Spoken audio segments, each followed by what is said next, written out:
बिहार के पूर्व सीएम लालू यादव के एक ट्वीट से इस स्टोरी को शुरू करते हैं। ट्वीट में उन्होंने जो लिखा है उसको हम शब्दशः पढ़ रहे हैं। उन्होंने लिखा है कि जीते जी दवा, ऑक्सीजन, बेड और इलाज नहीं दिया, मरने के बाद लकड़ी, 2 गज कफन और जमीन नसीब नहीं हुई। दुर्गति के लिए शवों को गंगा में फेंक दिया, कुत्ते लाशों को नोच रहे हैं, हिंदुओं को दफनाया जा रहा है। कहाँ ले जा रहे हैं देश और इंसानियत को? लालू से सहमति असहमति अपनी जगह है, लेकिन अंत में उन्होंने बेहद अहम सवाल किया है कि कहाँ ले जा रहे हैं देश और इंसानियत को। ऐसा लगता है कि भारत में शमशानों और कब्रिस्तानों में जगह कम पड़ने लगी है। यह भी लगता है कि कोविड की मार अब ग्रामीण भारत की कमर तोड़ने लगी है। ग्रामीण भारत पर कोविड की मार नंगी आंखों से नजर आने लगी है। कस्बों और गाँवों से जो तस्वीरें आई वो इंटरनेशनल मीडिया तक में हेडलाइन बन गई। वहीं दैनिक भास्कर नाम के हिंदी अखबार ने 27 जिलों की ग्राउंड रिपोर्टिंग में गंगा में 2000 से ज्यादा शव मिलने का दावा किया है। जिस बारे में हम बात कर रहे हैं वो मामला गंगा नदी में भारी संख्या में लगे लाशों के अंबार का है। इस नदी के किनारे लाशों को दफनाया भी जा रहा है। सबसे पहले ऐसा मामला नरेंद्र मोदी सरकार के स्वास्थ्य राज्य मंत्री अश्विनी चौबे के लोकसभा क्षेत्र बक्सर में सामने आया। बीते सोमवार को बक्सर के चौसा के पास गंगा नदी में 30 से ज्यादा लाशें मिली। बाद में यह संख्या बढ़कर 70 से ज्यादा हो गई। इसके बाद तो मानो यूपी और बिहार के जिन जिलों से गंगा गुजरती है वहां लाशों के मिलने का सिलसिला सा चल पड़ा। स्थानीय लोगों से फोन पे बातचीत में पता चला कि ताजा मामले में बक्सर में फिर से कई लाशें मिली हैं। इसे लेकर पटना हाईकोर्ट ने बिहार सरकार से एक हलफनामा दायर करने को कहा है।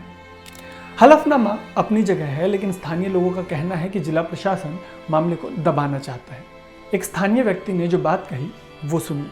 कि जिला प्रशासन के द्वारा जो दावा किया जा रहा है कि बक्सर जिले के सभी घाटों को शव मुक्त कर दिया गया है और सच्चाई कुछ और है। जिला प्रशासन के द्वारा ये कहा जा रहा है कि अब कहीं भी बक्सर जिले में आपको एक भी शव दिखाई नहीं देंगे गंगा में तैरते हुए। और मैंने देखा बाजार घाट पे 4 लाशें लगी हुई है और शमशान घाट से मात्र 50 मीटर की दूरी पे हादीपुर घाट पे 15 से 20 की संख्या में लाशें लगी हुई है, जिसकी सूचना 2 रोज पहले मैंने चौसा अंचलाधिकारी को बाई फ़ोन दिया था। उनके द्वारा लाशों को डिस्पोजल करने की बात कही गई थी, लेकिन आज 2 दिन बीत गए, अभी तक लाशों को हटाया नहीं गया। ये भी पता चला है कि कठोर एक्शन के बजाय स्थानीय मीडिया से खबर नहीं चलाने का अनुरोध किया जा रहा है। ऐसा कहना कोई बड़ी बात नहीं होगी कि ऐसे ही लोक लिहाज और हेडलाइन मैनेजमेंट की वजह से शायद देश आज यहाँ पहुंचा है। आपको बता दें कि बक्सर बिहार के बॉर्डर पर स्थित एक जिला है और यूपी से सटा हुआ है। ऐसे में लाशों को यूपी से आने की बात करते हुए बक्सर एडमिनिस्ट्रेशन ने गंगा में नेट यानी जाल लगा दिया। कई लाशों के इस नेट में फंसे होने की भी जानकारी सामने आई है। एक सवाल ये हो सकता है कि आखिर ये क्यों माना जाए कि जिन मृतकों को गंगा में पाया गया उन्हें कोविड हुआ होगा। इसका जवाब यह है कि इसके पहले कभी भी गंगा में इतनी व्यापक संख्या में लाशें नहीं मिली हैं। इतने अलग अलग जिलों में भी कभी भी इतनी सारी लाशें एक साथ नहीं देखी गई। बक्सर के एडमिनिस्ट्रेशन ने मृतकों के शरीर से टेस्ट के लिए सैंपल लिए जाने से लेकर इसे नहीं लिए जाने तक जैसे कई कॉन्ट्राडिक्टरी स्टेटमेंट्स दिए हैं। यहाँ के एडमिनिस्ट्रेशन ने उन्हें मिली मेडिकल एडवाइस का हवाला देते हुए ये भी कहा कि लाशों की हालत ऐसी हो गई थी उनका टेस्ट नहीं किया जा सकता था। शरीर के सड़ने और सैंपल के खराब होने तक ये बयान लगातार बदलते रहे। अब आपको बताते हैं कि अन्य किन शहरों में गंगा में लाशें मिली हैं। बक्सर के अलावा सीएम योगी आदित्यनाथ के राज्य यूपी में गाजीपुर से लेकर बलिया तक काफी संख्या में लाशें मिली हैं। गाजीपुर जिले में गंगा नदी के कई घाटों के किनारे 2 दिनों तक ये शव मिले। एक मीडिया रिपोर्ट के मुताबिक यहाँ कुल 123 बॉडीज अभी तक मिली हैं। वहीं एक अन्य रिपोर्ट में यह बात सामने आई कि बलिया में मिली लाशों की संख्या अभी तक साफ नहीं है। इसके अलावा यूपी के उन्नाव में गंगा नदी के किनारे कई लाशों को दफनाया गया। जहां इन्हें दफन किया गया वहां की रेत को भगवा कपड़े से ढक दिया गया। यहाँ के डीएम ने मामले में जांच बिठाई है। पटना में भी गंगा में लाशें पाई गई हैं, जिसके बाद अफरा तफरी में यहाँ के डीएम ने गंगा में लाशें नहीं डालने की अपील की। उन्होंने ये भी कहा कि शवों के अगर अंतिम संस्कार में किसी तरीके की दिक्कत आ रही है तो इसे गंगा में ना बहाएं। प्रशासन इनका अंतिम संस्कार करने को तैयार है। गंगा नदी में हम लोग देख रहे हैं कि शव बह के आ रहे हैं काफ़ी दूर से, और गुलबी घाट में भी हम लोगों को सूचना मिली है। तो हम लोगों का जो एक सेल बना हुआ है जो लावारिस शव हैं उनके अंतिम संस्कार के लिए, उसको हम लोगों ने निर्देशित किया है और वो लोग उसका विधि पूर्वक जो संस्कार होगा उसको वो लोग कर रहे हैं। बाकी हम लोग नज़र रख रहे हैं कि गंगा नदी में लोग शव नहीं फेंकें, कम से कम हम लोगों के ज़िले में यहाँ नहीं फेंकें। और हम लोग मुफ्त में उनके अंतिम संस्कार की व्यवस्था किए हुए हैं अपने गुलबी घाट, बांस घाट और खाजे कला घाट पर। वहाँ इलेक्ट्रिक से भी है और लकड़ी से भी है और दोनों निःशुल्क है, फ्री में हो रहा है।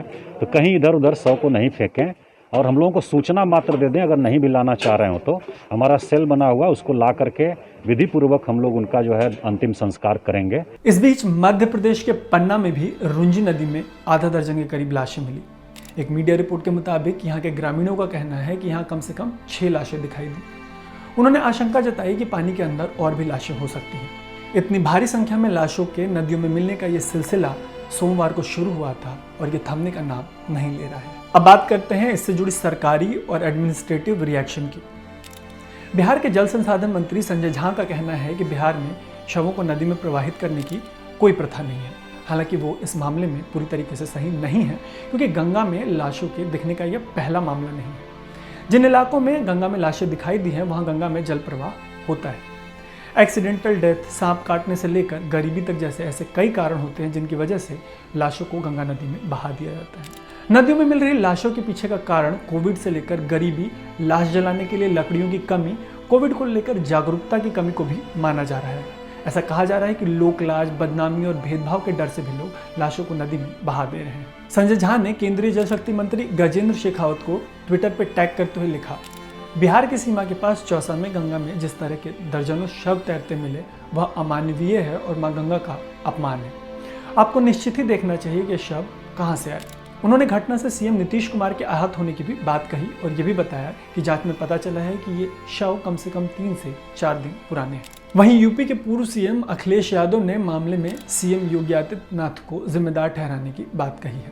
गंगा नदी में शवों के मिलने के मामले में राष्ट्रीय मानवाधिकार आयोग ने केंद्र, यूपी और बिहार सरकारों को नोटिस जारी किया और कहा है कि 4 हफ्तों में इस मामले में जो एक्शन लिया गया उसकी रिपोर्ट सबमिट करें। ये तो हुई अब तक की जानकारी। अब आपको सबसे ज़रूरी बात बताते हैं कि जो कोविड डेड होते हैं उनके मैनेजमेंट पर गाइडलाइन क्या कहता है। आपके लिए बात जाननी सबसे ज़रूरी है कि मोदी सरकार का प्रोटोकॉल कोविड मृतकों को बहाने की इजाज़त नहीं देता। सुनिए इस मामले पर एक्सपर्ट का क्या कहना है। एम्स की गाइडलाइन के अकॉर्डिंगली कोविड पेशेंट की डेथ के बाद उसे इमीडिएटली 1% सोडियम हाइड्रोक्लोराइड या 70% अल्कोहल से उसकी बॉडी को डिसइंफेक्ट करके प्रॉपरली उसे ट्रिपल लेयर पॉली जिप में पैक करना है उसकी बॉडी को, और उसके बाद ही उसे ट्रांसपोर्ट करना है या उसके घर वालों को हैंड ओवर करना है। गवर्नमेंट की गाइडलाइन कहती है कि आप उनकी बॉडी को गैस क्रिमेटोरियम या इलेक्ट्रिक क्रिमेटोरियम में क्रिमेट करें, क्योंकि उससे चांसेस ऑफ इन्फेक्शन बहुत कम होता है। लेकिन अगर रिलीजियस रीजंस की वजह से लोग उनको जलाना और दफनाना प्रेफर करते हैं, तो उसके लिए भी गाइडलाइंस ये है कि कम से कम लोगों के साथ पीपी किट पहन के प्रॉपरली उसे क्रीमेट किया जाए। जलाते समय उसकी बॉडी को ओपन ना किया जाए, दफनाते समय भी उसकी बॉडी को ओपन ना किया जाए, और कम से कम 7 से 8 फीट गहराई में उसे दफनाना चाहिए। अगर हम बात करें कि क्या उनकी बॉडी, घर वालों को उनकी बॉडीज को देखना अलाउड है, एक्चुअली एम्स की गाइडलाइन कहती है कि प्रेफर नहीं करना चाहिए, लेकिन इमोशनल रीजंस अलग हो सकते हैं, तो वो भी एक मोमेंटरली आप उन्हें खोल करके देख सकते हैं। उसका रीजन सिंपल है कि वायरस जो है वो डेथ के बाद भी 24 घंटे तक बॉडी सरफेस पे और बॉडी फ्लूइड्स में अलाइव रहता है, और बॉडी जब डिके करना शुरू करती है तो उसके बॉडी फ्लूइड से वो वायरस बाहर आ सकता है। अगर हम कोविड को इग्नोर भी करें तो भी decaying body in a water resources बहुत सारी तरह की बीमारियों को पैदा कर सकते हैं, और बहुत सारे तरह के बैक्टीरियल ग्रोथ पानी में क्रिएट कर सकते हैं। So it should be avoided, चाहे वो कोविड पॉजिटिव पेशेंट हो या चाहे कोविड पॉजिटिव पेशेंट ना हो।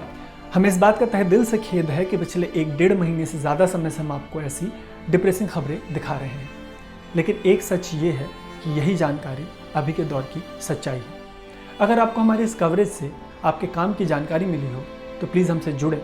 आप देख रहे हैं अनकट, मेरा नाम है तरुण।